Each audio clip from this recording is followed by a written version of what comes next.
Hello, good morning. I am Sudarshan Nayak. Okay,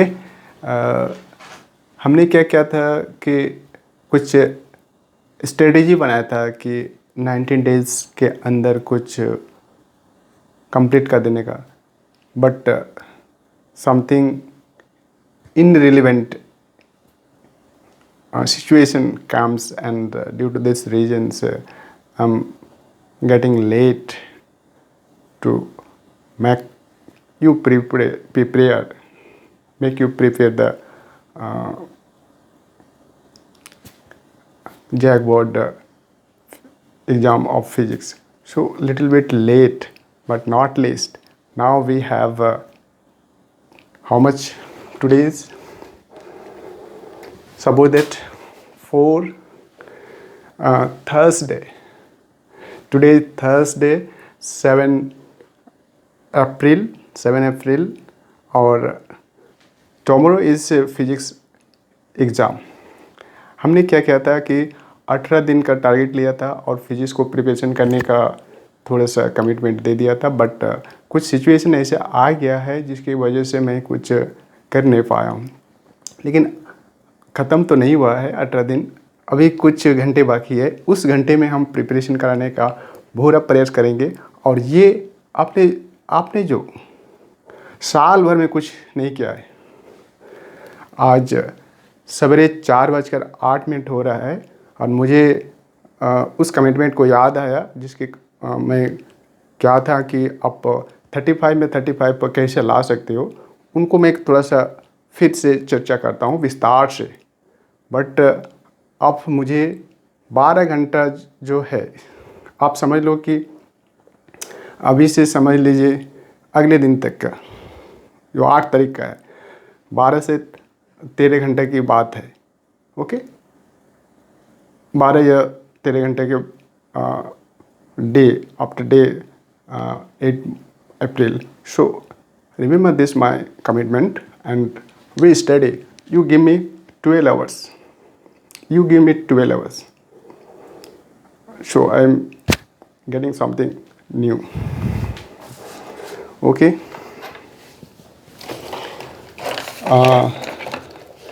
सोच लो कि आप एक 12 घंटे का प्रिपरेशन कर रहे हो, बट ये समझने वाली बात है कि फिजिक्स 12 घंटे में नहीं होती है।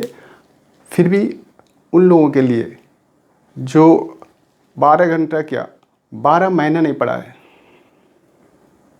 उन लोगों के लिए मैं वीडियो बना रहा हूँ, जो आप एक टारगेट की तरह ले सकते हो, एक अनुमान लगा सकते हो कि ये आ सकता है, ये आ सकता है, और उसी को मैं ये टारगेट बना के पढ़ा रहा हूँ। Okay, marks 5।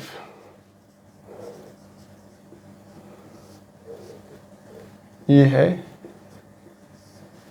5। हमने मार्क 5 का पढ़ा दिया था। कौन था? एसी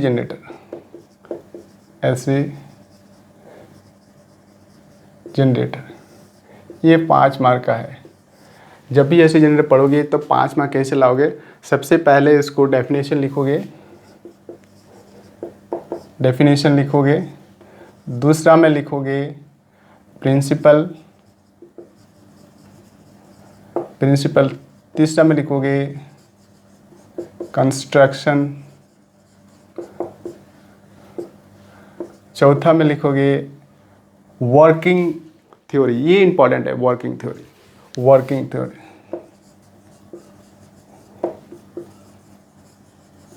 ओके, वर्किंग थ्योरी लिखोगे। वर्किंग थ्योरी में ज़्यादा कुछ शामिल नहीं करना, क्योंकि ज़्यादा कुछ शामिल तो यहीं पे कर चुके रहते हो। डायरेक्ट यहाँ से एक्सप्रेशन करके लिखना कि हम क्या जानते हैं और क्या हम निकालना चाहते हैं, बस दैट्स इट, और कुछ नहीं। 5 में यूजेज होता है और 6 में लिमिटेशन होता है। डेफिनेशन बहुत 2-3 लाइन में देना, जो आप अपने हिसाब से जानते हो, अपने हिसाब से आप जो कुछ जानते हो वो लिखना है। और प्रिंसिपल तो सेम चीज़ होती है, कभी कभी डेफिनेशन को ही प्रिंसिपल बन जाती है और कहीं कहीं ऐसे नहीं होती है, जो अब एक नियम के अनुसार जो चलता है। तो यहाँ पे ऐसे जनरेटर में जो है म्यूचुअल इंडक्शन के बारे में फैराडेज लॉ बताया था, फैराडेज सेकंड लॉ है, ये एप्लीकेशन हो रहा है और उसका जो मेन जो प्रिंसिपल होता है वो प्रिंसिपल कुछ इंडक्शन पर है, क्योंकि इंडक्शन का क्या होता है, इंडक्शन का कंडक्शन कंटेक्ट जो कंटेक्ट होता है वो अलग होता है और कुछ इंड्यूस होता है। जैसे हम लोग कभी इंड्यूस करते थे, जैसे एक बॉल है, ठीक है, न्यूट्रल बॉल है, प्लस और माइनस का मतलब होता है इसमें न्यूट्रल है मतलब चार्ज है, और चार्ज इस तरह से है कि इलेक्ट्रॉन जितना चार्ज है उतना ही प्रोटॉन चार्ज है। इलेक्ट्रॉन यहाँ इलेक्ट्रॉन लिख लो, ये दोनों समान है, मतलब plus minus 1.6 into 10 to the power -18, okay, minus 19 coulomb, ये चीज़ होती है, ये कूलम चार्ज होती है तो न्यूट्रल है। अब ये इंडक्शन करना है, इंड्यूस करना है, इंडक्टिंग मेथड से होता है। जब कोई चार्ज बॉडी आ जाता है, कोई चार्ज बॉडी आ जाता है ऐसे करके, तो चार्ज बॉडी जब आएगा तो आप पढ़े हो चार्ज का नेचर, ये इंड्यूस कर देते हैं, ये पोलराइज कर देते हैं। ये क्या हो जाता है, ये जितने हैं ये 1 2 3 4 5 है, तो यहाँ पे 5 नेगेटिव चार्ज पोलराइज हो गया और ये 5 पॉजिटिव चार्ज उधर पोलराइज। तो ये क्या है, ये क्या है, गैप है, गैप है, एयर है। और ये जो चार्ज का नेचर हो रहा है, तो आप समझ जाओ कि ये जो गैप दिख रहा है ये परमिटिविटी ऑफ फ्री स्पेस है। इलेक्ट्रोमैग्नेटिक वेव तो है ही, यहाँ से लेकर यहाँ तक इलेक्ट्रोमैग्नेटिक वेव है, EM वेव है, या EM फील्ड बोलो या रेडिएशन बोलो, ठीक है, ये तो है, ये तो है। जब ये कोई चार्ज बॉडी आता है तो यहाँ पे कोई इफेक्ट होता है, ऐसे करके कुछ इफेक्ट होता है, तो ये जो एरिया होता है ये परमिटिविटी ऑफ फ्री स्पेस होता है, ठीक है। तो इसी को बोलते हैं इंडक्शन। तो इंडक्शन का मतलब होता है किसी के साथ ना टच करना, जस्ट हवा में रहना और गैप करके लिंक रहना कुछ। तो यहाँ पे फैराडेज का सेकंड लॉ पढ़ रहे थे, तो ये फ्लक्स लिंक कर रहा था, जिसके कारण से हम लोग इसको बना रहे थे। तो ये आप विस्तार से कर चुके हो, ओके। आगे जाते हैं।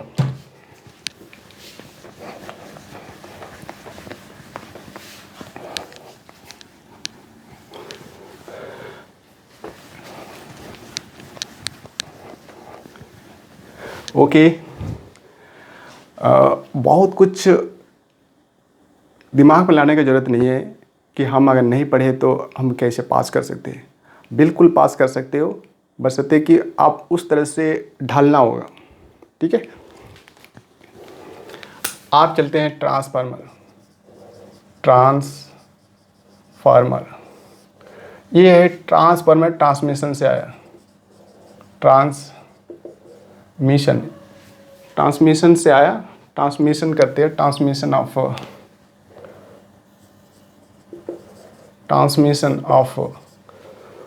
High voltage, transmission of high voltage. High voltage का मतलब होता है केवी में रहता है और मेगा वोल्ट में भी रहता है। हाई वोल्टेज केवी या मेगा, ये किसी ट्रांसमिशन ले जाना है यहाँ से पावर स्टेशन जिसको जनरेट करते हैं, जनरेशन जहाँ पर जनरेट होता है, generated power is generated, plant जिसको हम लोग बोलते हैं प्लांट, और यहाँ से कुछ दूर ले जाना है, 100 किलोमीटर ले जाना है। तो ट्रांसमिशन लाइन यहाँ से केवी भी नहीं बोलेंगे, यहाँ मेगा बोलेंगे, मेगा वोल्ट। कोई भी प्लांट में क्या होता है, मेगा वोल्ट प्रोड्यूस होता है, उसके बाद क्या करता है, बहुत दूर ले जाता है। जब बहुत दूर ले जाता है तो 100 किलोमीटर आफ्टर में क्या होता है, वो 100 किलोमीटर ले जाना है, ठीक है। यहाँ पे ले जाना है, कोई विलेज है, टाउन है, सिटी है, मेट्रोपॉलिटन सिटी ले जाना है, कहीं भी ले जाना है। तो आप क्या कहते हो, ट्रांसफरेंस की मदद लेते हो, क्योंकि मेगा वोल्ट से आप पावर जनरेट करते हो और वहाँ पे ले जाने हो 100 किलोमीटर दूर ले जाते हो, चाहे विलेज हो, टाउन हो, सिटी हो, मेगा मेट्रोपॉलिटन सिटी हो, कोई एक स्टेडियम ही हो, कोई भी क्रिकेट स्टेडियम, किसके स्टेडियम में, क्रिकेट स्टेडियम में जब भी फ्लड लाइट होता है तो बहुत ज़रूरत होता है इलेक्ट्रिसिटी की, तो आप वहाँ ले जाना चाहते हैं तो कैसे ले जाओगे। तो सबसे पहले ये ट्रांसमिशन लाइन होता है, इसको बोलते हैं ट्रांसफार्मर से ये आया है, ट्रांसमिशन करना, किसी चीज़ को ले जाना, हस्तांतरण कर देना, ओके, ट्रांसमिशन करना, जैसे होते ना जनरेट करके किसी को ले जाना, एक जहाँ उत्पादन हो रहा वहाँ से कोई चीज़ को वहाँ तक पहुँचाना, डेस्टिनेशन तक पहुँचाना। तो हम लोग ये डेस्टिनेशन है, और यहाँ से पावर जनरेट हो रहा है, चाहे एनटीपीसी हो, डीवीसी हो, डीवीसी, एनटीपीसी, कोई भी डीवीसी एनटीपीसी जो होता है वो पावर जनरेट करता है, और वो एनटीपीसी का ज़्यादातर मांग होता है, नेशनल थर्मल पावर कॉरपोरेशन। ये नेशनल थर्मल पावर कॉरपोरेशन में क्या होता है, कॉल से स्टीम बनाया जाता है, कॉल और वाटर से स्टीम बना करके टरबाइन को घुमाया जाता है। और ये कभी कभी वैली होता है, दामोदर वैली कॉरपोरेशन होता है, वो भी अपना एक डैम बनाया है, डैम से टरबाइन को घुमाता है। कहीं कहीं विंड भी होता है, विंड एनर्जी भी होता है। तो ये सभी पावर प्लांट बनाते हैं, मेगा वोल्ट जनरेट करके 100 किलोमीटर दूर ले जाना है। तो सबसे पहले ये क्या करता है, पावर प्लांट जाता है, प्लांट के बाद सब स्टेशन जाता है, ये पावर स्टेशन है। इसके बाद ये सब स्टेशन जाता है, सब पावर स्टेशन, सब स्टेशन है ना, एसएसपी भी बोल सकते हैं, सब स्टेशन पावर, ठीक है, SSP sub station power, SSP का भी लिखा रहता है। उसके बाद जाता है ग्रिड, उसके बाद जाता है तुम्हारा डेस्टिनेशन, आपके बाद डेस्टिनेशन में जाता है, आप जहाँ ले जाना चाहते हैं। तो क्या करता है, ये इस पावर स्टेशन को थोड़ा सा केबी में बदल देता है, मेगा को, ये मेगा को केबी में बदल देता है, और यहाँ से कोई केबी में, यहाँ से पावर स्टेशन में ये केबी जनरेट करता है, क्योंकि बड़ा बड़ा पावर सब स्टेशन में बड़ा ट्रांसफार्मर लगे रहते हैं, बहुत बड़े बड़े रहते हैं, जो उसको कंट्रोल करते हैं। ग्रिड में भी बड़े बड़े ट्रांसफार्मर रहते हैं, उसको ग्रिड करते हैं, और ग्रिड से क्या करता है, एक जोन में जाता है। जोन का मतलब होता है, यदि ग्रिड यहाँ पे है, ओके, और ग्रिड यहाँ पे चारों तरफ से देना है उनको, इसको होता है नॉर्थ जोन, इसको होता है साउथ जोन, इसको होता है साउथ जोन, इधर होता है, ये नॉर्थ होगा तो ये ईस्ट होगा, ईस्ट जोन, और ये तुम्हारा वेस्ट जोन, ओके। ये जोन में बांट देता है, यानी कि इसको एक ग्रिड से क्या करता है, 4 डिवाइडेड कर देता है। हो सकता है इस यहाँ से क्या करता है, 4 ट्रांसफार्मर दे, 4 बड़े बड़े ट्रांसफार्मर को क्या करता है, इससे स्टेप अप कर देता है।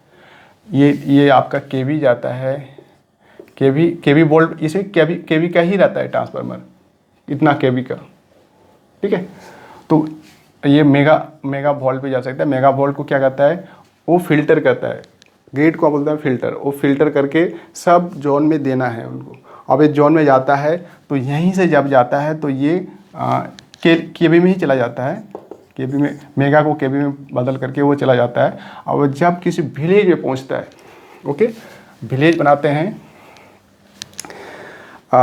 विलेज का जब बात आता है तो मैं भी विलेज में रहता हूं, और मेरा विलेज का नाम है सरेकला प्रखंड, सीनी पंचायत का एक छोटा सा गांव है, कोयरा, KOIRA, RA, ये मेरा गांव का नाम है कोयरा।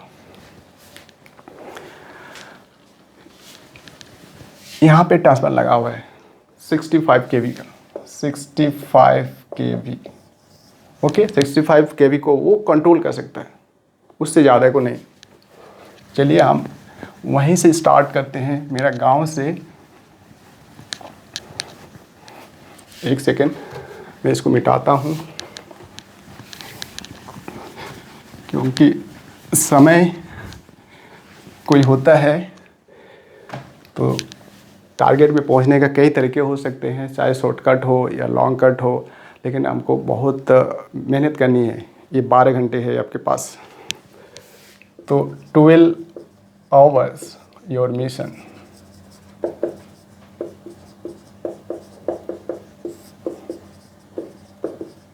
$35 मार्क्स, ठीक है।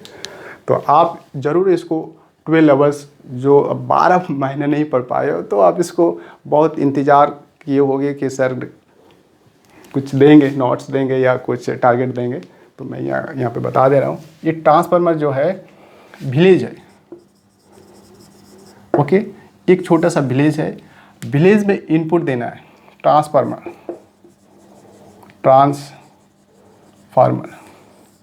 ये एक ऑपरेटर्स होता है, जस्ट इस तरह का रहता है, एक सिंबॉलिक है, ऐसे रहता है, ऐसे रहता है, ऐसे रहता है, ये सिंबॉलिक है। ये ऐसी है, मतलब ऐसी है, ऐसी आउटपुट देगा। यहाँ पे आउटपुट मानेंगे हम लोग, इधर आउटपुट मानेंगे, आउट, और यहाँ पे इन, ऐसी इन। तो यहाँ पे जो भी आता है, ये 3 फेज का होता है, डेल्टा फेज, 3 फेज होता है, फेज 1, फेज 2 इन फेज 3। 3 फेज से आता है, ट्रांसफार्मर में होता है। यहाँ पे क्या करता है, स्टेप डाउन करता है। जो भी आपको पूछा जा सकता है कि step down transformer, step up transformer हम लोग पढ़ेंगे, तो ये क्या करता है, केवी में आता है, ठीक है। 33,000, 11 kg का आता है, 11 kV का, 11 kV का वोल्ट रहता है। तो 11 kV का, अगर kV का रहता है, यहाँ पे इनपुट होता है। इनपुट होने के बाद ये प्रोसेस होता है, या प्रोसेस बोलोगे, ओके, प्रोसेस होता है। प्रोसेस होने का क्या, ये म्यूचुअल इंडक्शन से प्रोसेस करके क्या कहता है, ये स्टेप डाउन करके यहाँ पे जब ये आउटपुट देता है तो ये विलेज में जाता है।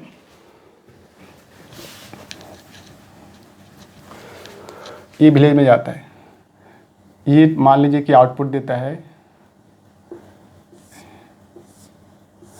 ये 220 देता है,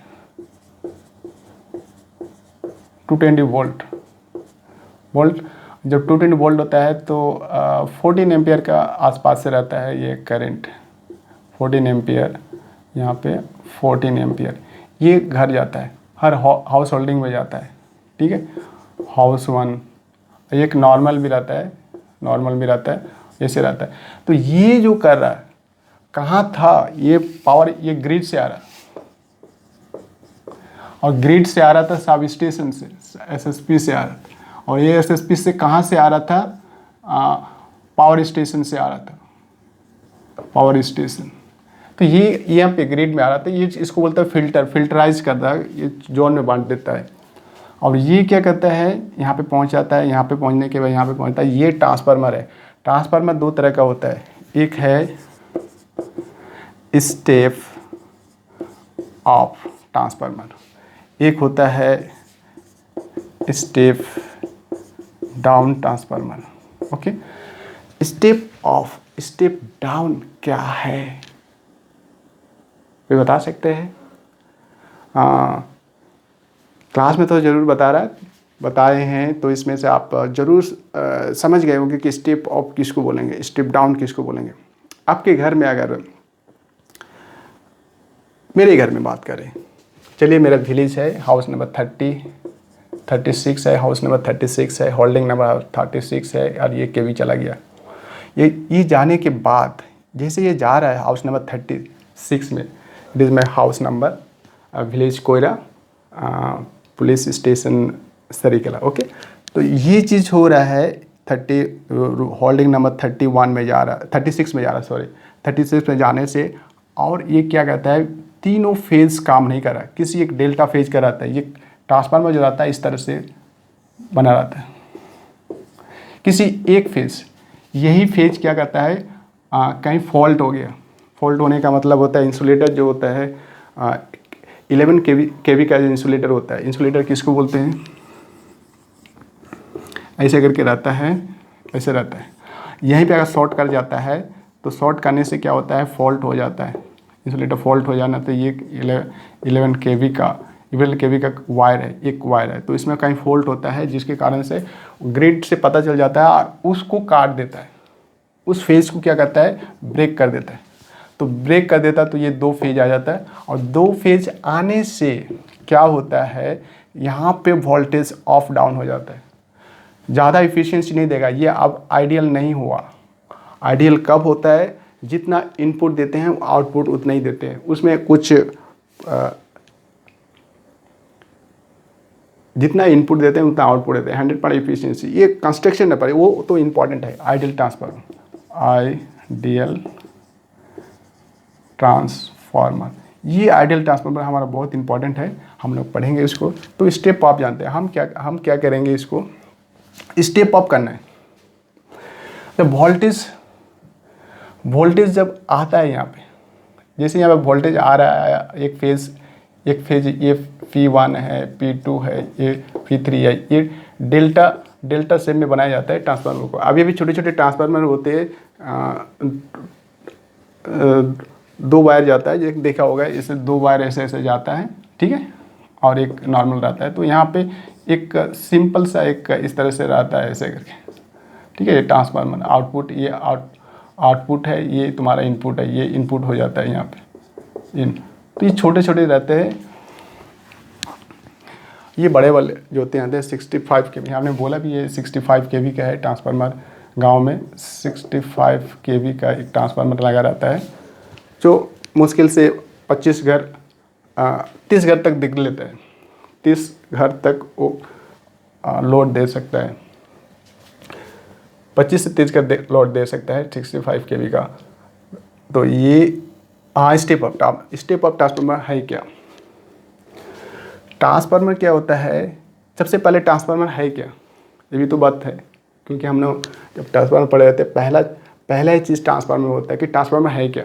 आपने देख रहे हो एसएसपी से आता है मेगा वोल्ट, ये क्या करता है, ये फिल्टर करके, ये भी एक इसी को ही फिल्टर करता है, ठीक है। एसएसपी का मतलब होता है, उसको ग्रिड को क्या करता है, एक बड़े बड़े ट्रांसफार्मर को एक कंट्रोल करता है, फिल्टर करता है। ये भी मेगा वोल्ट को लेता है और ये फिल्टर करता है, और ये ग्रिड जो होता है मेगा वोल्ट को फिल्टर करके केवी में बदल देता है। और ये केवी क्या करता है, ट्रांसफार्मर में घुसता है, और ट्रांसफार्मर से यहाँ पे जब आता है तो 220 वोल्ट हमारे घर में जाता है, जिसके बल्ब, फ्रिज, रेफ्रिजरेटर वगैरह वगैरह जितना भी इलेक्ट्रॉनिक सामान होता है वो चलती है, ओके।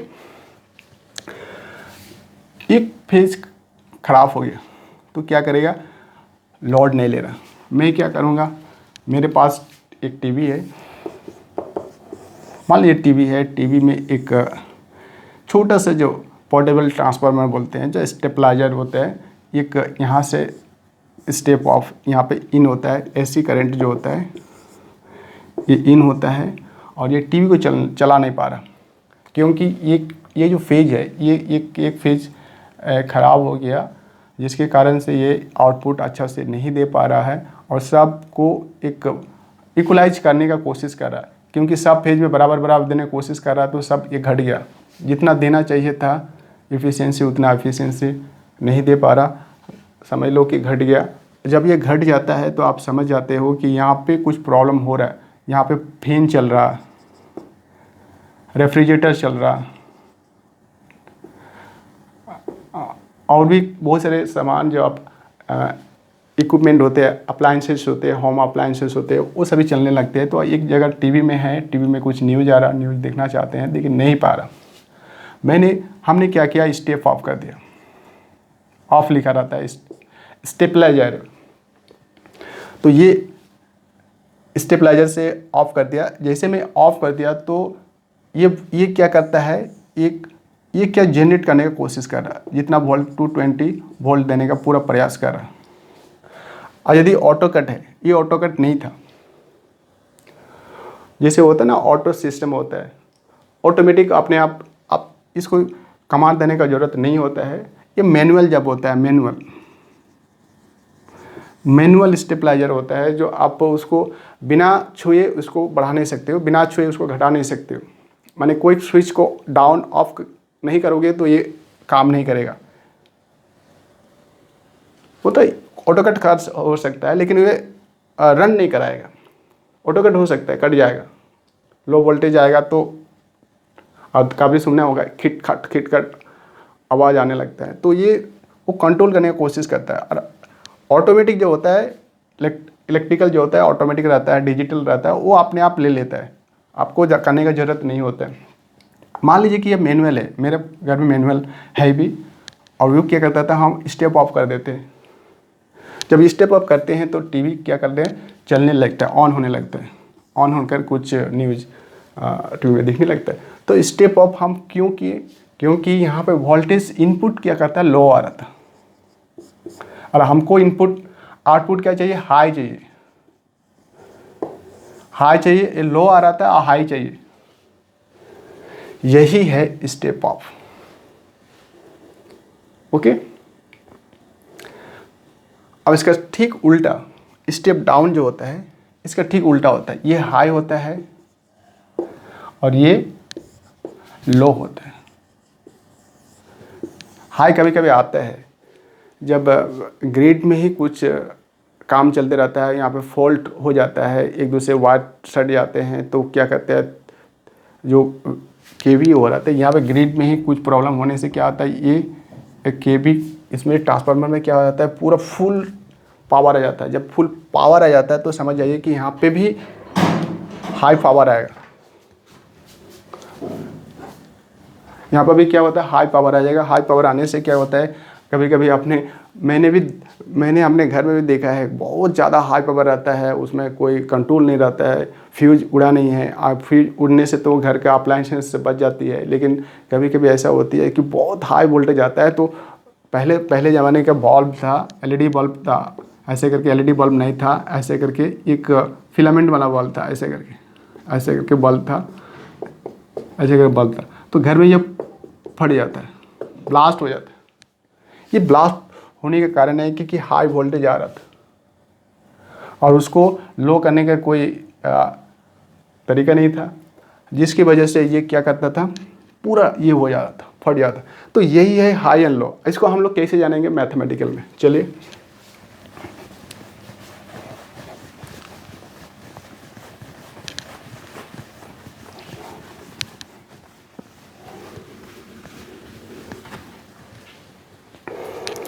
ये ट्रांसफार्मर जो होता है, ऐसे मान लीजिए कि ऐसे है, ये इनपुट है और ये आउटपुट है।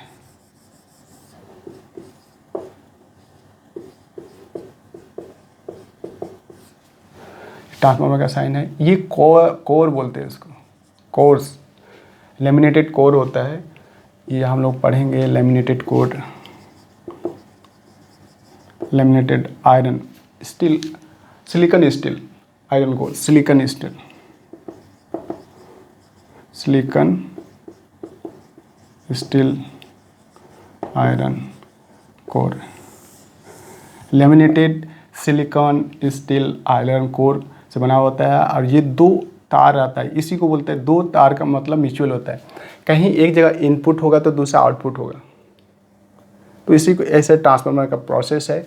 यहाँ पे अगर ऐसी करंट देंगे, ऐसी करंट है क्या, ऐसी करंट का मतलब होता है EMF साइन ओमेगा टी, इसको बोलते हैं EMF sine 2 pi nu t, ऐसे करके ये फ्रीक्वेंसी आ रहा है। अगर फ्रीक्वेंसी इंडिया का बात करें तो ये 50 हर्ट्स होता है। अगर अमेरिका का बात करें, इंडिया और अगर अमेरिका का बात करता है तो 60 हर्ट्स, ठीक है। जो कोल्ड एरिया में रहता है, हमारे रीजन से, हमारा जो होता है कर्क रेखा के आसपास जो एरिया आता है या विषुवत रेखा के आसपास जो एरिया होता है, वो एरिया क्या होता है कि बहुत गर्म एरिया होता है, जिसके कारण से अगर हम फ्रीक्वेंसी देंगे तो उसमें हीट के कारण तो प्रॉब्लम होगा। तो ये हीट से ट्रांसफार्मर को बचाना है, आइडियल बनाना है, तो इसलिए फ्रीक्वेंसी हम लोग इतना देते हैं। और इसका फ्रीक्वेंसी, अमेरिका का फ्रीक्वेंसी जो, हाँ, ये ट्रांसफार्मर है। ट्रांसफार्मर का डेफिनेशन क्या होता है कि ये एसी करंट को, high voltage AC current, AC current का मतलब होता है आई साइन ओमेगा टी, आई एसी। इस एसी करंट इनपुट जैसे होगा, या तो लो को हाई करेगा, ये क्या करेगा, लो अगर आ रहा तो ये हाई में बदल देगा, अगर ये हाई आ रहा है तो ये लो में बदल देगा। तो ये जो सिचुएशन है, ये जो है, और ये जो प्रोसेस करता है, जो प्रोसेस करने का क्या है, ऐसी ऐसी एसी करंट को, एसी वोल्टेज को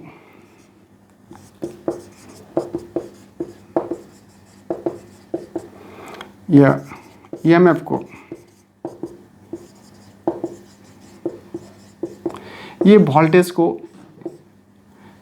इस ऐसी वोल्टेज को एक इलेक्ट्रिकल डिवाइस होता है। और इलेक्ट्रिकल डिवाइस क्या करता है कि ऐसी करंट हो, ऐसी वोल्टेज हो, ऐसी ईएमएफ हो, वो हाई से लो में और लो को हाई में कन्वर्ट कर देता है। जैसे लो से हाई और हाई से लो में कन्वर्ट करने का एक जो ऑपरेटर्स होता है, वैसी को बोलते हैं ट्रांसफार्मर। ओके। और ट्रांसफार्मर दो तरह का होता है, एक है, एक नंबर में है स्टेप ऑफ और दूसरा नंबर है step down. Step of, step down क्या करते हैं, जो इनपुट होता है, इनपुट अगर यहाँ पे एक वाइंडिंग होता है, जिसे हम लोग फैराडेज लॉ पढ़ेंगे तो ये कॉइल बनाएंगे। कॉइल, एक कॉइल क्या होता है आप जान लो, कोई भी लेमिनेटेड कोर होता है, ऐसे करके लेमिनेटेड कोर होता है, उसको क्या कहता है, कोर का मतलब होता है कि सिलिकॉन स्टील होता है। और silicon steel SiO, silicon oxide वाला स्टील को हम लोग क्या कहते हैं, इस्तेमाल करते हैं। और छोटे छोटे प्लेट होते हैं, और प्लेट को क्या कहता है, एक लेमिनेटेड करते हैं। लेमिनेटेड भी करेंगे क्योंकि आइडियल बनाना है हमको ट्रांसफार्मर। कभी कभी पूछा जाता है what do you mean the ideal transformer. Ideal transformer is nothing but it is the when the power is given input and its output are related to same, दोनों आपस में संबंध सेम रहता है कि input power is equal to output power, that is called ideal transformer. Whenever the ideal transformer there be so many things is should be care to mat to be mat ideal transformer, बहुत सारे ध्यान में रखते हुए बनाए जाते हैं ताकि आइडियल ट्रांसफार्मर बन सके। तो आइडियल ट्रांसफार्मर बनाने के लिए बहुत सारे ध्यान देना पड़ेगा, हम लोग उसको ध्यान देंगे। और समझ लो कि ये चीज़ सिलिकॉन स्टील है और ये कॉइल है, यह कॉइल का बात कर रहा है। कॉइल एक copper, okay, copper C++, okay. तो कॉपर वायर को यहाँ पे क्या करते हैं, वाइंडिंग करते हैं, ये वाइंडिंग। और ये यदि इनपुट होता है, यही इनपुट क्या कहता है, ये वाइंडिंग करते हैं, तो ये क्या कहते हैं, यहाँ पे फ्लक्स दौड़ाने लगता है, ऐसे करके फ्लक्स। और यहाँ पे फिल आउटपुट देना है, लिंक करना है, ठीक है। तो ये क्या करते हैं, यहाँ पे एक ये दे देते हैं और यहाँ से क्या करते हैं, लिंक कर देते हैं। ये फ्लक्स इसमें आ जाता है और इसमें इंड्यूज हो जाता है, इंड्यूज हो जाता है। और जब इंड्यूज हो जाता है तो आप समझ जाओ कि यहाँ पे फ्लक्स से आ रहा, ठीक है। फ्लक्स से हम लोग क्या करते हैं, फ्लक्स इसके अंदर में क्या होता है, मैग्नेटिक फ्लक्स हो जाता है। मैग्नेटिक फ्लक्स तो जानते हो, surface integral of magnetic field is called flux. और ये फ्लक्स यहाँ पे जाता है और ये आउटपुट होता है। जब ये इनपुट होता है तो ये आउटपुट को हम लोग बोलते हैं, जब ट्रांसफार्मर किसी गांव में रहता है, किसी कॉलोनी में रहता है, टाउन में रहता है, या कोई टाउनशिप में भी रहता है, तो उस समय बड़े छोटे बड़े लॉट के हिसाब से होता है। अगर 30 हाउसेस होते हैं या 25 हाउसेस होते हैं, 30 हाउसेस होते हैं तो 65 kV से आप पर्याप्त है। अगर ये 65 kV है, 120 भी होता है, 65 भी होता है, ऐसे करके दे देते हैं। तो ये स्टेप अप स्टेप डाउन होने कब होता है? स्टेप अप कब करते हैं? जब लो वोल्टेज आता है तब स्टेप अप की ज़रूरत होती है। स्टेप डाउन कब करते हैं? जब हाई वोल्टेज आता है तो स्टेप डाउन कर देते हैं, ताकि हमारा होम अप्लायंसेस होते हैं वो सुरक्षित रहे। जो भी होता है स्टेप अप, अब ये कॉइल होता है, ये इस कॉइल को जहाँ इनपुट होता है उसको बोलते हैं प्राइमरी कॉइल। इसको ध्यान रखना है, जिसको बोलते हैं प्राइमरी कॉइल, और इसको बोलता है सेकेंडरी। ये कॉइल लिख देते हैं, कॉइल। प्राइमरी कॉइल और सेकेंडरी कॉइल का जो एक मिला जुला कंस्ट्रक्शन होता है, एक कॉइल के साथ रिलेटेड रहता है, तो इसके सिंबॉलिक होता है, ट्रांसफार्मर बना सकता है। अब इस पे डिपेंड करता है कि हम प्राइमरी में कितना दें और सेकेंडरी में कितना दें। चलिए इसको जानते हैं, स्टेप अप स्टेप डाउन। उसके बाद आते हैं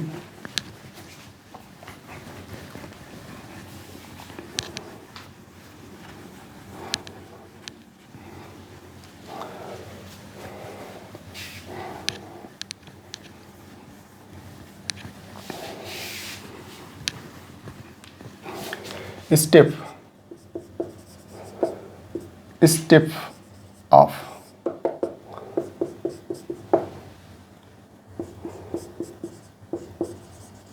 स्टेप डाउन। स्टेप अप और स्टेप डाउन जो होता है, ये स्टेप अप होता है कि जब अगर कॉइल ऐसे करके, जो कॉइल होता है, ओके, ऐसे करके होता है, और ये क्या करता है, लो आ जाता है।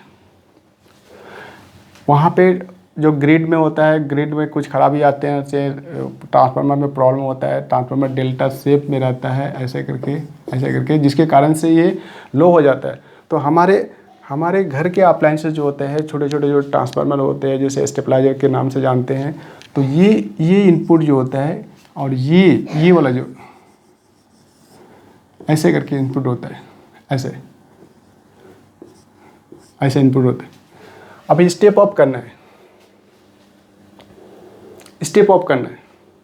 स्टेप अप मतलब ये जो स्टेप अप के लिए क्या करोगे, इसमें अगर आउटपुट देना है तो स्ट्रॉन्ग करना होगा, इस जगह को स्ट्रॉन्ग करना होगा। स्ट्रॉन्ग कैसे करोगे? जब हम लोग पढ़े थे फैराडेज लॉ, जब फैराडेज लॉ पढ़े थे तो उस समय हम लोग बताए भी थे, अगर नंबर ऑफ टर्न हम लोग बढ़ा देंगे, नंबर ऑफ टर्न घटा देंगे, तो मैग्नेटिक फील्ड का स्ट्रेंथ घटेगा, बढ़ेगा। वही स्ट्रॉन्ग है, मैग्नेटिक फ्लक्स ज़्यादा स्ट्रॉन्ग हो जाएगा तो इस यहाँ पर ज़्यादा नंबर ऑफ टर्न रहेगा, फ्लक्स नंबर ऑफ टर्न ज़्यादा रहेगा। नंबर ऑफ टर्न यहाँ पे अगर ज़्यादा रहेगा ऐसे करके, तो हम लोग क्या बोलते हैं इसको, स्टेप अप। यानी कि इसको क्या बोलते हैं, प्राइमरी, ये सेकेंडरी है तो नंबर ऑफ टर्न सेकेंडरी, ये क्या बोलते हैं, प्राइमरी, इसको बोलते हैं प्राइमरी। ये प्राइमरी सेक्शन जो होता है, और ये सेकेंडरी सेक्शन होता है, ये प्राइमरी, और ये सेकेंडरी सेक्शन होता है। तो ये पहला प्राइमरी से ये P आ जाता है, और ये सेकेंडरी से ये S आ जाता है। तो ये NP और NS जब इनपुट होता है तो EMF इनपुट जो होता है, यहाँ पे क्या बोलता है, ऐसे करके इसको हम लोग P बोल सकते हैं। ओके, विस्तार से अगर पढ़ाएंगे, क्योंकि ये रिसर्च टाइप का पढ़ाने से, बहुत डिटेल्स जाने से हम लोग को क्या होता है, 12 घंटा में शॉर्टेज लग रहा, टाइम इज शॉर्टेज। अगर डिटेल से पढ़ेंगे तो हम लोग क्या कहते हैं, फटाफट पढ़ते हैं। और ये क्या आता है, एस जो होता है ओमेगा टी होता है, ये फ्रीक्वेंसी है, यहाँ पे फ्रीक्वेंसी आ जाता है, ओमेगा बराबर 2 पाई न्यू। कैसे आया, तो आप यहाँ पे जानते ही हो ऐसे करके ओमेगा 2π/T होता है और इसके 2π/न्यू, यहाँ पे T = 1/, फ्रीक्वेंसी होता है 1/, फ्रीक्वेंसी को हम लोग टाइम पीरियड बोलते हैं। अब यही चीज़ स्ट्रॉन्ग होता है, स्ट्रॉन्ग करना है इसको तो क्या करोगे, नंबर ऑफ टर्न बढ़ा दोगे, नंबर ऑफ टर्न को इंक्रीज कर दोगे, यही ना। अगर इसको क्या करोगे, इसको घटाना है, इनपुट आधार, ये तो इनपुट ये तो आ रही है ना, लो इसलिए दिखाते हैं कि ये पहले से ही लो आ रहा तुम्हारा, तो ये मान लीजिए कि लो है, कम देते हैं, इसको कम देते हैं, तो ये कम देते हैं तो ये फ्रीक्वेंसी ये फ्लक्स जाएगा, फ्लक्स इसको लिंक होगा। अब यहीं पे लिंक होता है कि नंबर ऑफ टर्न, यहाँ पे 5 टर्न है, नंबर ऑफ टर्न n = 5 है, ऐसे n = 5 है, तो फ्लक्स इतनी दे रहा है, स्ट्रॉन्ग नहीं देगा। और नंबर ऑफ टर्न यहाँ पे 1000 है, तो यहाँ पे बताओ n = 1000 है, n = 1000 है, तो ये डिफेक्ट करेगा। अब हम लोग पढ़े हैं कि इनपुट और आउटपुट, यहीं पे क्या करते हैं, input secondary voltage P, voltage S चाहिए हमको, S वोल्टेज चाहिए, इसको S वोल्टेज चाहिए। जब भी हम लोग S वोल्टेज चाहते हैं ऐसे करके, तो ये VS बराबर हो जाएगा क्या है, VP NS बटा NP,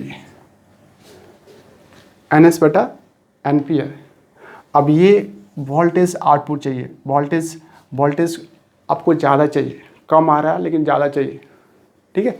तब इस तरह से करोगे, NPS यहाँ पे मान लीजिए कि वोल्टेज मान लीजिए 11 इतना वोल्ट आ रहा,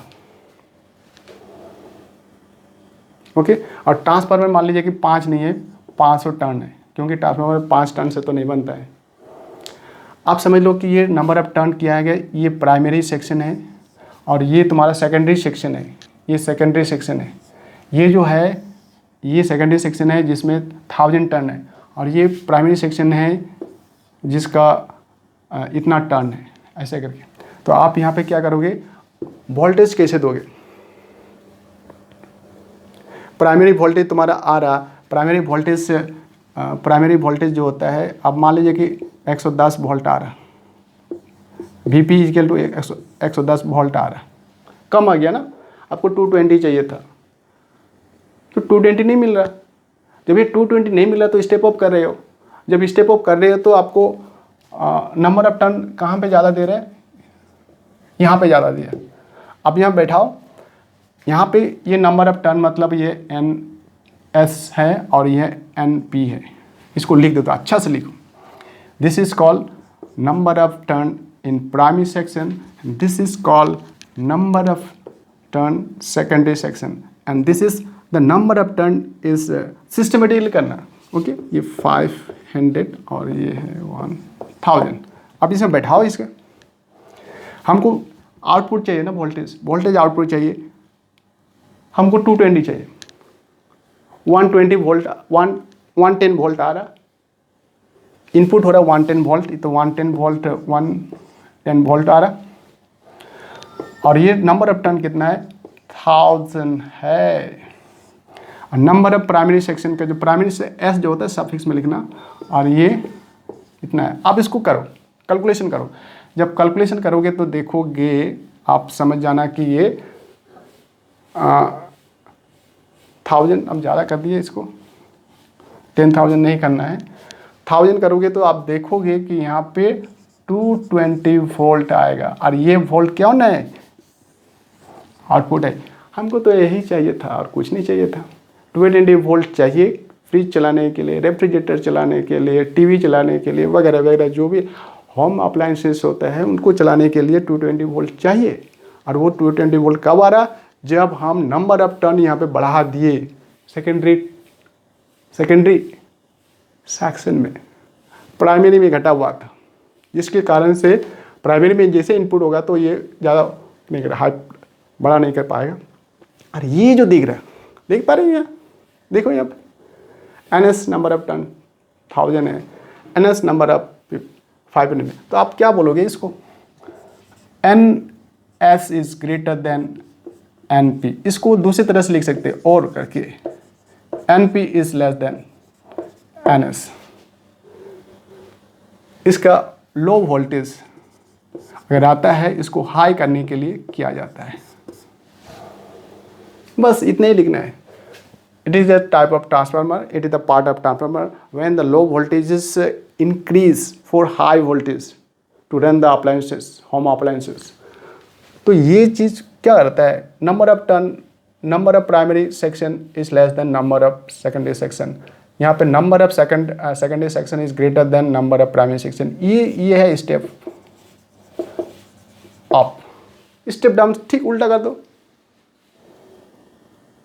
स्टेप अप जो होता है, स्टेप डाउन का मतलब घटाना होता है। 440 वोल्ट आता है, 440 वोल्ट घर में लोगे फैक्ट्री में चला जाता है। जब घर में लोगे तो तुम्हारा हर अप्लायंसेस उड़ जाएगा अगर 440 दोगे तो यहाँ पे ये इसे करोगे। मान लीजिए कि आप इनपुट जो आ रहा था 440 वोल्ट आ रहा, इनपुट जो है, इनपुट जो होता है ये तुम्हारा 440 वोल्ट आ रहा है। इतना इनपुट हो रहा। आप तो इसे ट्रांसफार्मर को तो ऐसे नहीं रखोगे, इसका ठीक उल्टा करोगे तभी होगा। क्या करोगे, जस्ट रिवर्स कर देना। NP वाले को यहाँ पे जो दिख रहा है, यहाँ पे ये वाले को बढ़ा देना, 1000 कर देना, और ये वाले को घटा देना। मतलब आप रेड कलर से करता हूँ मैं। सेकेंडरी इसके स्टेप अप, स्टेप डाउन करने के लिए आप क्या करोगे, NP को बढ़ा दो, number of turn primary section को बढ़ा दो, और ये नंबर ऑफ सेकेंडरी को घटा दो। ये चीज होती है। अब देखो इतना वोल्ट आ रहा है। हाई वोल्टेज का मतलब क्या होता है, आपसे अगर पूछेंगे हाई वोल्टेज का मतलब क्या होता है ना, आप बोलोगे सर हाई वोल्टेज तो बहुत तेज, बहुत ज़्यादा आता है, जिसमें बत्ती उतती बहुत तेज जलते रहता है, और कभी कभी क्या होता है ब्लास्ट हो जाता है, तो वो हाई वोल्टेज है। तो हाई वोल्टेज क्या होता है, 220 तो हाई वोल्ट नहीं होता है, एक नॉर्मल वोल्ट होता है। हाई वोल्ट का मतलब 440 वोल्ट होता है, डबल हो जाना, मतलब 2 इंटू 220 वोल्ट। 2 इंटू 220 वोल्ट को ही बोलते हैं ये हाई वोल्ट। ये प्राइमरी सेक्शन में जा रहा है तो ये हाई हो रहा है। प्राइमरी सेक्शन में वोल्टेज प्राइमरी इनपुट हो रहा है, ये हाई हो रहा है, तो 2 से बोलो 440 हो रहा है। और ये 440 आप इसको आउटपुट कर रहे हो, इसका आउटपुट क्या देगा, इसको देखो ये वाला देना। अब यहाँ पे ये VS for step of, VS for step of, step down, ठीक है। स्टेप डाउन ये पूरा SD मत लिखना, स्टैंडर्ड डेविएशन बोला जाएगा। आप इसको स्टेप डाउन ट्रांसफार्मर करने के लिए आप इसको क्या बोल सकते हो, NP जो होता है ये ग्रेटर देन होता है NS, ऐसा कर देना। ये इसका साइन ऐसे हो जाएगा, ऐसा होगा, ठीक उल्टा हो जाएगा। तो आप यहाँ पे देख लो, रीजन करके देख लो।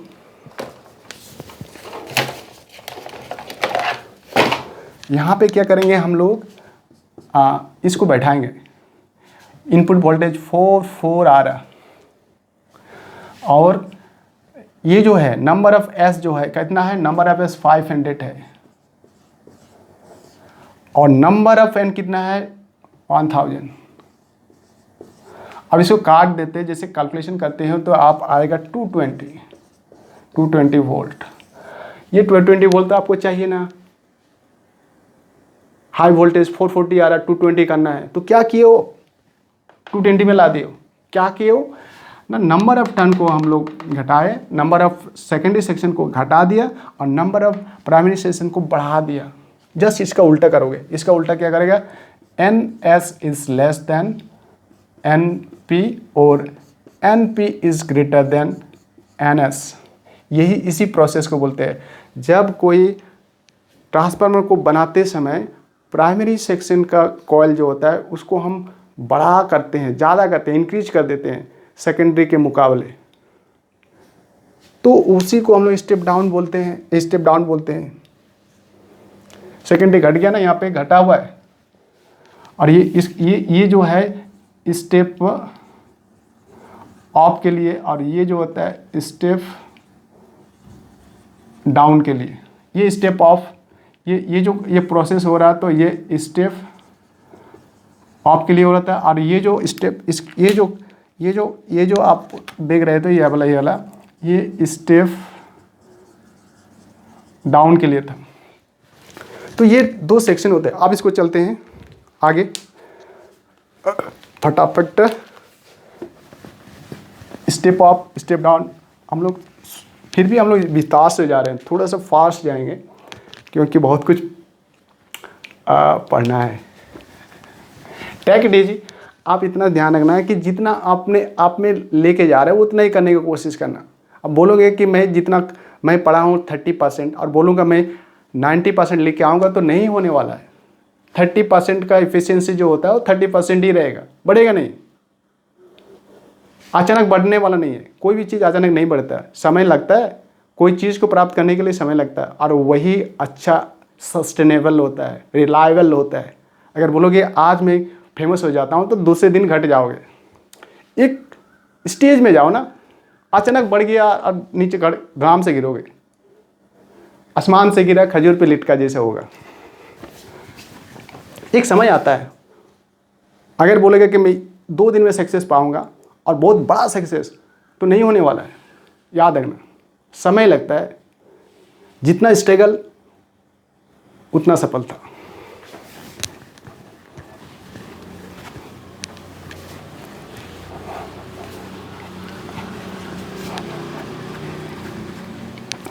अब आते हैं कंस्ट्रक्शन में, प्रिंसिपल में। ये तो प्रिंसिपल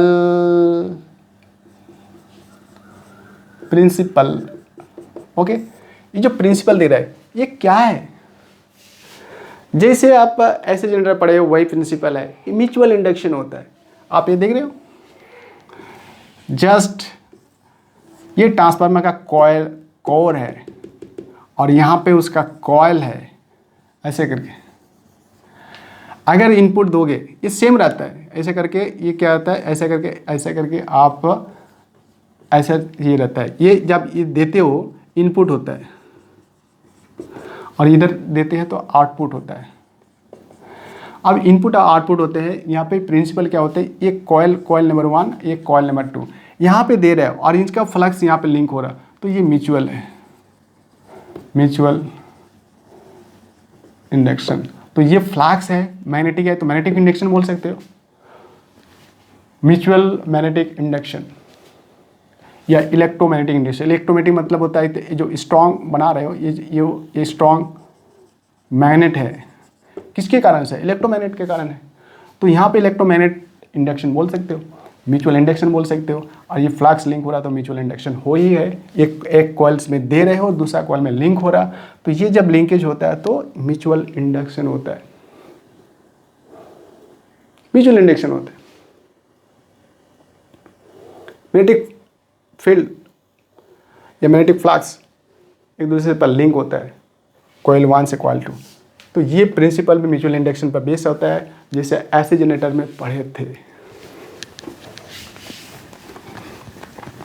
उसके बाद कंस्ट्रक्शन वेरी वेरी सिंपल, सोच नहीं सकते, बार बार इसी को बना रहा हूं मैं। सबसे पहले कोर लोगे, और कोर लेते समय ऐसे भी बना सकते हो, थोड़ा सा डिजाइन कर देना ऐसा करके, ऐसे करके थोड़ा सा दे देना, क्योंकि ताकि पता चले कि ये एक ट्रांसफार्मर है। इस तरह से ये जो है ये लेमिनेटेड कोर सब रहता है। ये क्या होता है, ये बहुत सारे रहते हैं, number of laminated limited of silicon oxide iron steel. इस सिलिकॉन ऑक्साइड वाला जो स्टील होता है उसमें से पतला होता है, लेमिनेटेड रहता है। लेमिनेटेड का मतलब ऊपर में एक प्लास्टिक का कवर चढ़ा जाता है हर में, जैसे आपको सर्टिफिकेट में लेमिनेट करते हो तो उस तरह से पूरे कवर किया जाता है। तो ये क्या करता है, ये ऐसे ऐसे ऐसे देते हैं, ऐसे देते हैं, ऐसी है, बहुत सिंपल है। ओके, इसको बोलते हैं कोर। बहुत सारे नंबर ऑफ कोर, एक क्या कहता है, एक बाई एक पर एक लेमिनेटेड होता है। एक सिंगल कोर नहीं लेते, सिंगल सॉफ्ट आयरन नहीं लेते, ये सॉफ्ट आयरन में आता है। जो स्टील जो होता है सॉफ्ट आयरन, हमको मैग्नेट बनाना है तो सॉफ्ट आयरन में लाता है। ये सिलिकॉन स्टील से कोर से बनाया जाता है।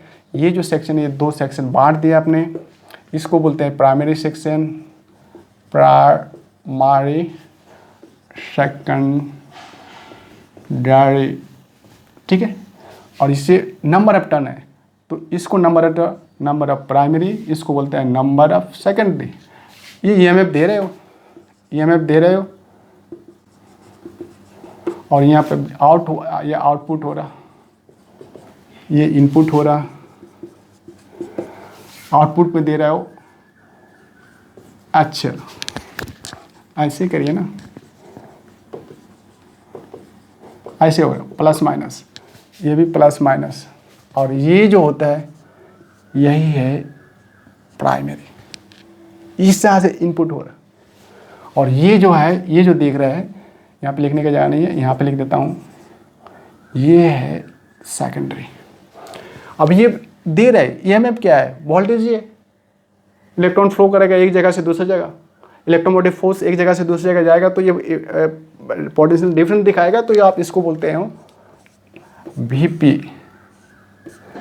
Plus minus V0 sine omega T.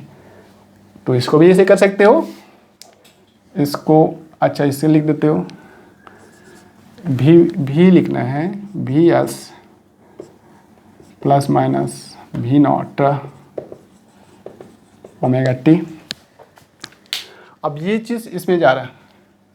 जब पावर भी आता है तो पावर करंट से रिलेटेड रहता है, तो ये IP बराबर I ऐसा हो जाएगा, और यहाँ पे IS plus minus I0 sine omega T. इतना बना सकते हो ना, बस यही ट्रांसफार्मर का साइन है। ये आउटपुट है और ये इनपुट है, और यहीं पे इनपुट्स, ये जो सेक्शन होता है प्राइमरी सेक्शन, ये सेकेंडरी सेक्शन, ये काट दिया। ये आपका कंस्ट्रक्शन में आता है, कंस्ट्रक्शन। जब ये कंस्ट्रक्शन हो जाता है तो आप क्या समझते हो, तो ये बना लोगे, ये ट्रांसफार्मर है, ये इनपुट सेक्शन है, ये आउटपुट सेक्शन है, ये इस तरह से प्रोसेस होता है। ये लैमिनेटेड आयरन स्टील से बना हुआ होता है, और ये इनपुट आउटपुट सब रहता है। हम लोग आइडियल टर्म पर बाद में पढ़ेंगे, इसके पीछे जब कुछ हो जाता है आइडियल किसको बोलेंगे। आइडियल यहीं पर होता है, आइडियल यहाँ पे लिख देते हैं। What is ideal? Ideal is nothing but input approximate equal to output. Input power हो, पावर वर्क डन होगा। जब वो वर्क डन होगा तो ये क्या करे, पावर जो होता है, पावर क्या होता है, W ऐसे होता है, ऐसे होता है। तो ये इनपुट क्या होता है, बराबर हो जाएगा पावर जो होता है आउटपुट के साथ। इनपुट इन लिखो या आउट लिखो, इनपुट ये आउटपुट, इनपुट आउटपुट, ये इसी को बोलता है आइडियल ट्रांसफार्मर। वर्क डन होता है, और वर्क डन के लिए क्या चाहिए, करंट का चार्ज चाहिए। चार्ज चाहिए, जो चार्ज इलेक्ट्रॉन के बारे में हो रहा है, एक जगह से दूसरी जगह लिंक कर रहा है, इलेक्ट्रोमोटिव फोर्स बना रहा है, तो ये चार्ज होता है। इसमें से W बराबर होता है Q इंटू V होता है। जब ये Q इंटू V होता है तो दोनों से T डिवाइडेड कर देते हैं, इसे T डिवाइडेड कर दिया। और जब T से डिवाइडेड, इसी को बोलते हैं पावर, बोलते हैं पावर, जिसको हम लोग P भी बोलते हैं। और ये चीज़ होता है I इंटू V हो जाता है। क्यों? Charge per unit second, the flow of electron per unit second, flow the rate of change of charges, कोई बोलते हैं करंट। तो ये करंट हो गया, IP हो गया। अब यहीं पे दिखा देना कि IP BP equal to IS B S, यही है आइडियल ट्रांस लिखो, ट्रांसफार्मर लिखो, ओके। ये आइडियल ट्रांसफार्मर, जब ये आइडियल ट्रांसफार्मर होता है अप्रॉक्सीमेट लिखना, बराबर तो नहीं बोल सकते, अप्रॉक्सीमेट इक्वल टू, बराबर भी दे सकते हो, बराबर भी दे सकते हो, ऐसे बेहतर होगा कि ये अप्रॉक्सीमेट लिखना, क्योंकि 100% ऐसा कोई चीज़ नहीं है, कुछ ना कुछ फ्रैक्शन में भी होता है, 0.001 इतना भी आ सकता है, इतना भी कमी आ सकता है। तो क्या 100% बोलोगे? नहीं, अप्रॉक्सीमेट इक्वल टू बोलोगे ना। 100% का मतलब होता है अप्रॉक्सीमेट इक्वल टू 100%। तो ये 100% एफिशिएंसी देगा, 100% इफिशियंसी देगा, लगभग जितना दे रहा है इतना आउटपुट देगा। तो आप ये वाला साइन इस्तेमाल करें, इसका वाला साइन है, हालांकि ये भी सही है, लेकिन उतना हम तो इतना जानते हैं, कोई भी फिजिक्स पढ़ते हैं इतना जानते हैं, फॉर्मेशन डिफॉर्मेशन होता है, कुछ जाता है तो कुछ ना कुछ कमी आ जाता है, 100% नहीं होता है, कोई भी चीज़ 100% नहीं होता है जितना हम लोग देते हैं। तो ये समझ लो कि ये अप्रॉक्सीमेट इक्वल टू इतना आइडियल, ओके। ये कंस्ट्रक्शन हो गया। आप चलते हैं working theory, very very important for you. Working theory 2 minute का काम है। अगर आप फैराडेज लॉ जानते हो, फैराडेज लॉ का सेकंड लॉ जानते हो, तो आप 2 मिनट में बना सकते हो उसको। ये भी इंपॉर्टेंट है, क्योंकि अगर एसी जनरेटर नहीं आया तो ये अल्टरनेट इंपॉर्टेंट है। ये नहीं आएगा तो हो सकता है कि एसी करंट जो होता है, एवरेज करंट होता है, ये हाफ साइकिल का एवरेज करंट क्या होता है, फुल साइकिल में तो 0 हो जाता है, तो हाफ साइकिल में तो उसका कुछ समथिंग होगा। मैंने कुछ क्वेश्चन पेपर में बना ही दिया था, आप देख लो यहाँ पे, आप देखो यहाँ पे क्या है, ये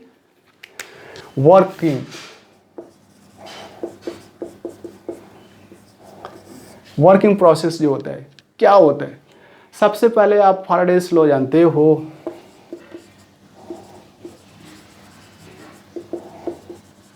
फैराडेज लॉ जानते हैं। फैराडेज लॉ क्या होता है, इसमें करंट दे रहे हो, इसमें ऐसे करंट दे रहे हो, और ये फ्लक्स बन रहा, और यही फ्लक्स क्या करेगा, यहाँ पे कोई लिंक नहीं है, तो इसको बोलते हैं सेल्फ इंडक्शन।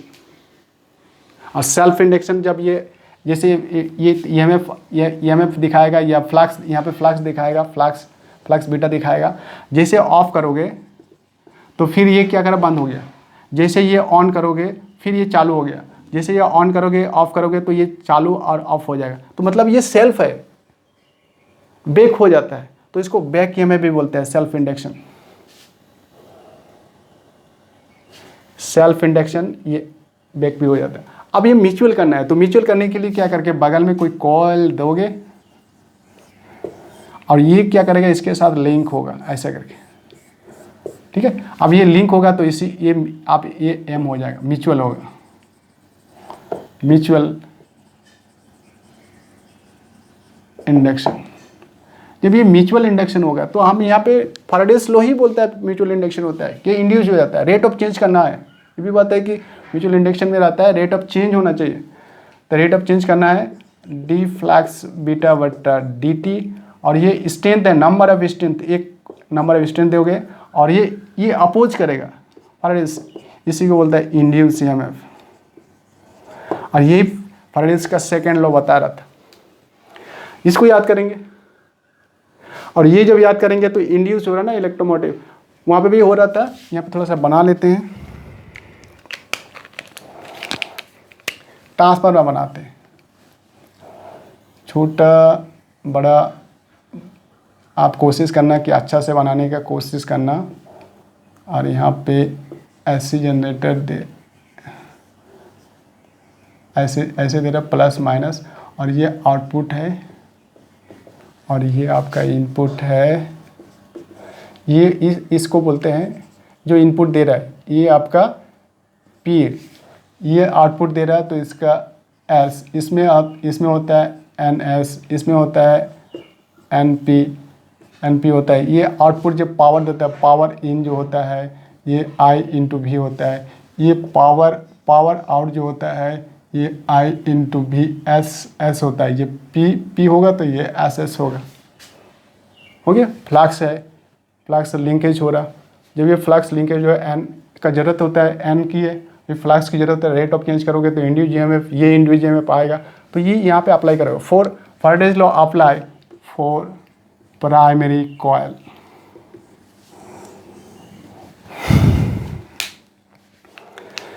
डियर स्टूडेंट, आप क्या करोगे ना, फैराडेज लॉ को याद करोगे, जो ऐसे जनरेटर में इतना सारा से पढ़े हो। ये जब पढ़ोगे तो इसको फैराडेज सेकंड लॉ नहीं लिखा, छूट गया, सेकंड लॉ छूट गया, तो प्राइमरी सेक्शन में अप्लाई कर दो। प्राइमरी सेक्शन में क्या, ये तुम्हारा फैराडेज लॉ जानते हो, इस फैराडेज लॉ फॉर, तो ये क्या होगा, प्राइमरी सेक्शन में EMF होगा तो P होगा,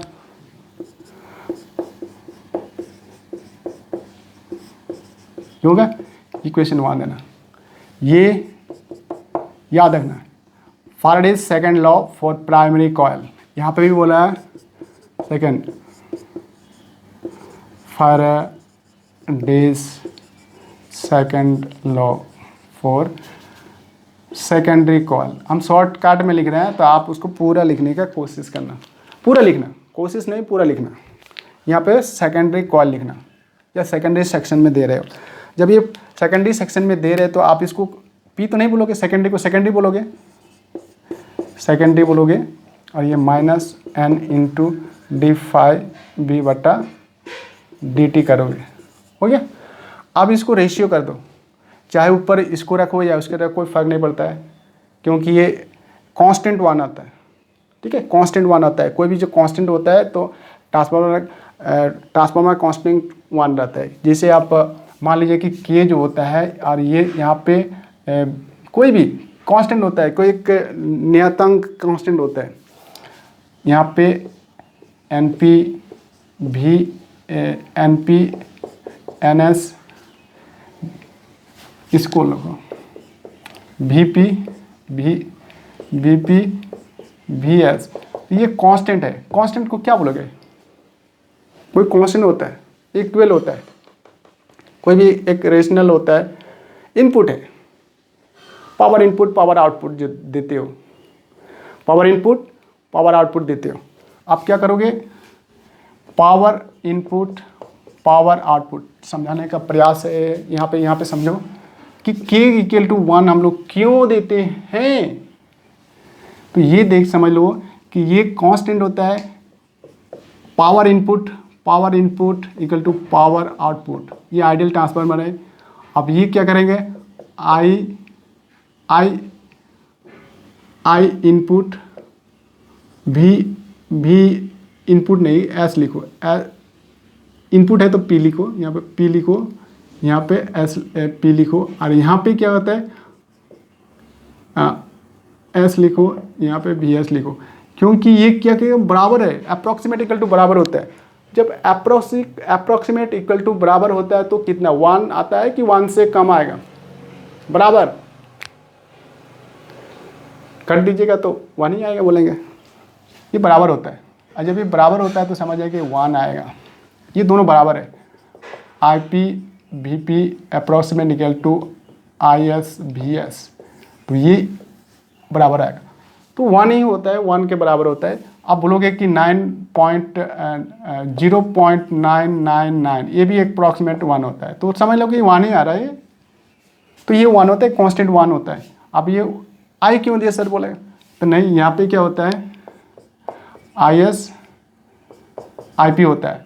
IS और IP बराबर होता है। यहाँ पे R मल्टीप्लाइज V दे दिए, यहाँ पे मल्टीप्लाई VS दे दिए, तो ये दोनों समान हो गया। और ये VS approximate equal to VP होता है, तो आप यहाँ पे VP दे दो इस जगह में, IS VS IP और ये तुम्हारा VP, ये दोनों बराबर होता है तो ये 1 आया। तो ये कांस्टेंट देते हैं, तो जो कांस्टेंट होता है वो 1 दिया जाता है। तो यहाँ पे आप ये दोनों, इसलिए आप कहीं भी ऊपर किसी को भी बैठाओ, कोई दिक्कत नहीं आती है। अब आगे चलते हैं, इसको आप इक्वेशन को क्या कर रिलेशन कर दो, इसको फर्स्ट और सेकंड को, फर्स्ट फ्रॉम इक्वेशन 1 एंड 2 दोनों को क्या कर दिया, ऊपर में किसी को भी रखो आपके मन से। मेरे को लगता है प्राइमरी है, ये वेरी इंपॉर्टेंट है, इसलिए हम प्राइमरी सेक्शन, प्राइमरी क्या है, मेहनत करना है, तो प्रैक्टिस करना, प्राइमरी से प्रैक्टिस, प्राइमरी से प्राइमरी से परमानेंट अगर बनना है तो ठीक है, परफेक्ट बनना है तो प्रैक्टिस करो। पी को ऊपर रख दिया और ये एस को, सक्सेस ये भी होता है सक्सेस, और ये ऊपर में लिख दिया -n(5 बीटा बटा ds। तो n क्या है, इस हम लोग क्या दिए थे, ns देना है, क्योंकि p है तो p हम लोग नहीं दिए थे, क्योंकि ये अप्लाई करेंगे यहाँ पे। अब देख लीजिएगा, अब मिटा दिया मैं तो उसे नहीं देख पा रहा हूँ, चेंज कर लीजिएगा, अगर नहीं दिया है तो चेंज कर लीजिए, क्योंकि p है तो pn में होगा, और यहाँ पे ns है तो ये s देना, d5 बीटा 5। अब यहाँ पे n कैंसिल हो जाएगा तो ये np बचेगा और ये ns बचेगा, और ये तो कैंसलेशन हो जाएगा। अब ये आ जाएगा EP ES, ये सेक्शन आ गया, इक्वेशन 3 है। अब ये जान रहे हो कि इलेक्ट्रोमोटिव फोर्स जो होता है, इलेक्ट्रोमोटिव फोर्स क्या है, एक चार्ज एक जगह से दूसरी जगह जब फोर्स लगा रहा है, तो फोर्स में भी क्या होता है, 2 पॉइंट में लगा दो, यहाँ पे यहाँ एक चार्ज है, वही चार्ज कुछ समय के लिए यहाँ पहुँच जा रहा है, तो दोनों के बीच में पोटेंशियल होगा, पोटेंशियल ये B होगा, ये दोनों के V1 है तो ये V2 है, तो V2 माइनस V1 है तो पोटेंशियल डिफरेंस V होगा। तो ये पोटेंशियल ही बता ना, ये तो इलेक्ट्रोमोटिव फोर्स जा रहा है यहाँ पे। तो इसको क्या करोगे, इलेक्ट्रोमोटिव फोर्स को हम लोग EMF दिखाते हैं, तो ये अप्रॉक्सीमेट इक्वल टू V होता है, पोटेंशियल होता है, ये भी पोटेंशियल ही है और ये भी पोटेंशियल है। तो हम लोग क्या करेंगे, अगर प्राइमरी सेक्शन कर लेंगे तो वोल्टेज भी देंगे, एंड अगर आप सेकेंडरी सेक्शन कर लोगे तो भी एस दोगे। अब ये इसके जगह में शिफ्ट कर सकते हो, ये शिफ्ट कर सकते हो, ऐसे करके ये शिफ्ट कर दो, यहाँ पे लगा दो। जैसे यहाँ पे लगा दिया तो ये इक्वेशन 3 गिव्स क्या देगा, VP equal to VS equal to NP equal to NS, ये चीज़ देगा, ये 4 देगा। अब ये बोल रहा है कि आइडियल ट्रांसफार्मर करना है। जब आइडियल ट्रांसफार्मर तो कांस्टेंट 1 रखोगे, जब कांस्टेंट 1 रखोगे यहाँ पे, आइडियल ट्रांसफार्मर कांस्टेंट 1 आइडियल है, तो ये मिटा देते हैं।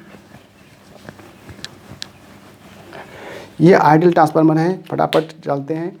अगर आइडियल ट्रांसफार्मर है 100% deficiency, 100% efficiency of any transformer, then power input approximately to power output। Power input का मतलब होता है पावर वर्क डन करते हैं, work done rate of change of work done है ना, रेट कर रहे हो, वर्क डन का रेट कर रहे हो, कौन कर रहा है ना, इलेक्ट्रॉन कर रहा है, इलेक्ट्रॉन वर्क डन कर रहा है रेट। तो इलेक्ट्रॉन क्या करता है, फ्लो करता है, तो एक करंट जाता है, कोई कंडक्टर में, कॉइल में तो कॉइल तो कंडक्टर ही है ना, कंडक्टर में जब चार्ज जाएगा वो तेज़ी से, तो वहाँ पे करंट जाएगा, करंट बोलेंगे हम उसको, करंट। तो करंट, ये वर्क डन जो होता है, ये W जो होता है ऐसे होता है, ये इनपुट, इसको अप्रॉक्सीमेट इक्वल टू बराबर ही करो, ये आउटपुट है, और यही चीज़ होता है चार्ज होता है, ये होता है Q इंटू V होता है, ये वर्क डन इनपुट हो रहा तो ये प्राइमरी भी देते हैं ऐसे करके, और ये आउटपुट जा रहा तो ये Q इंटू VS देते हैं, आउटपुट होता है। और ये लास्ट में आ जाता है ये I into P into V into P approximate equal to I into S and V into S. क्यों आया? क्योंकि आई बराबर क्यू बटा टी होता है। Rate of change of charges, the rate of change of flow of electron through the conductor, that is called current. हम लोग पढ़ चुके हैं। तो ये चीज़ हो रहा है। अब ये चीज़ क्या कर रहा है? आई पी ऊपर है तो आई पी को ऊपर रखो, आई पी को ऊपर रखो, वी पी को ऊपर रखो, ये वी पी है, वी पी को ऊपर रखो, इसको नीचे लेके आओ। ओके, अब ये तुम्हारा क्या है? अप्रोक्सीमेटली टू आई एस है, नीचे जाएगा ये आई पी है। ये इक्वेशन 5 है। From equation 4 and 5, from equation ये चीज़ को ये दोनों से इक्वलाइज कर दो तो ये आएगा N P N S V P V S I S I P. थोड़ा सा उल्टा हो गया, P S P S P S P S S P. S P जो होता है ना, एडमिनिस्ट्रेशन डिपार्टमेंट का मुखिया होता है एस पी, सिटी पुलिस, ठीक है। सुपरिटेंडेंस ऑफ पुलिस होता है। जैसे सुपरिटेंडेंस का बात आया तो मेरा भी है, क्योंकि मैं सी एस बनाऊँ, centre of superintendence, JAC board का जो इंटरमीडिएट का एग्ज़ाम चल रहा है, इसके कारण से मैं वीडियो नहीं बना पा रहा था। और मुझे देखा कि बच्चा का कमिटमेंट मैं कर दिया हूँ तो क्या करूँ। चलो लेट ही सही, लेकिन करूँगा। आप क्या करना, 12 घंटा दीजिए जो दे रहा हूँ, उसको समझ जाइए तो समझ आएगा। ये ट्रांसफार्मर का इक्वेशन है। आप इसको इधर भी दे सकते हो, क्योंकि ये इफिशियंसी दे दिया है ना, ऐसा करके आप ऐसे भी ले सकते हो। ये इक्वेशन 6 है। This is the required expression for the transformer. यही ट्रांसफार्मर है। ये कांस्टेंट 1 होता है के, और ये 1 के बराबर होता है। लेस देन होगा,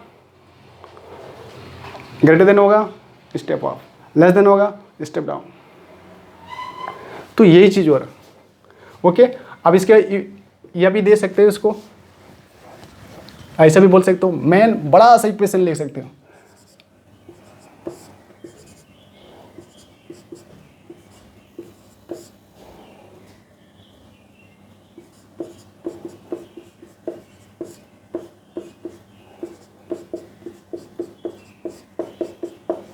ये इक्वेशन है। This is the required expression, लिखो। This is the required expression for the transformer. Okay, ये है 5 नंबर का। स्टेप डाउन जो होता है, ये 5 नंबर पूरे लेके आएगा। अगर बोलेगा इसमें स्टेप आइडियल ट्रांसफार्मर क्या है, और आपको ये काउजेस पूछेगा। ये देखिए, आइडियल ट्रांसफार्मर कब कैसे होता है।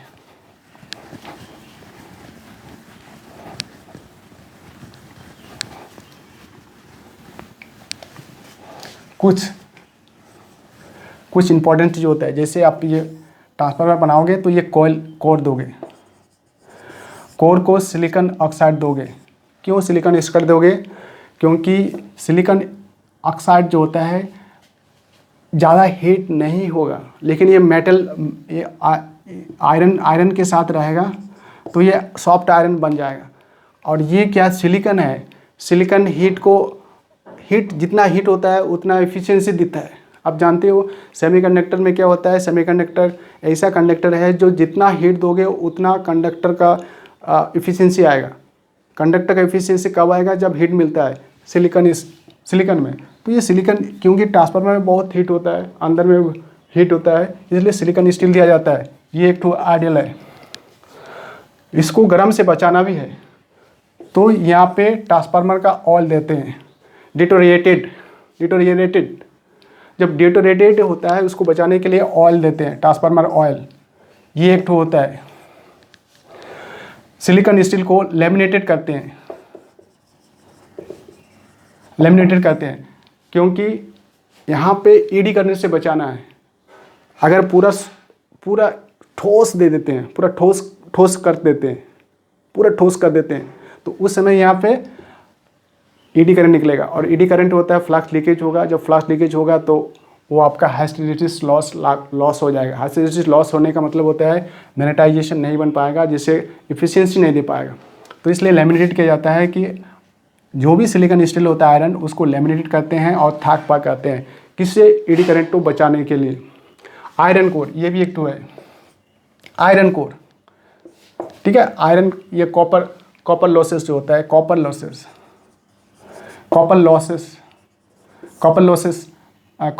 जो होता है, कॉपर लॉसेस क्या करेंगे हम? अगर कॉपर की जगह दूसरा वायर यूज करेंगे तो और ज़्यादा हीट हो जाएगा, क्योंकि वो रेजिस्ट करेगा ना, जितना करंट को रेजिस्ट करेगा उतना ज़्यादा हीट आएगा। जब पावर का बात हो रहा है, तब पावर, यहाँ पे पावर हो रहा है ना, P=I/V हो रहा है, ओके।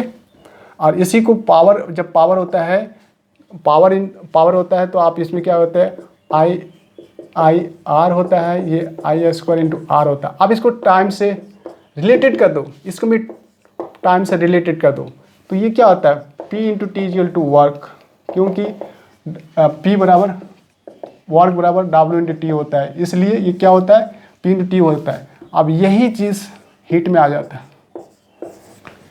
अभी जब हीट होगा तो कॉपर लॉस होगा।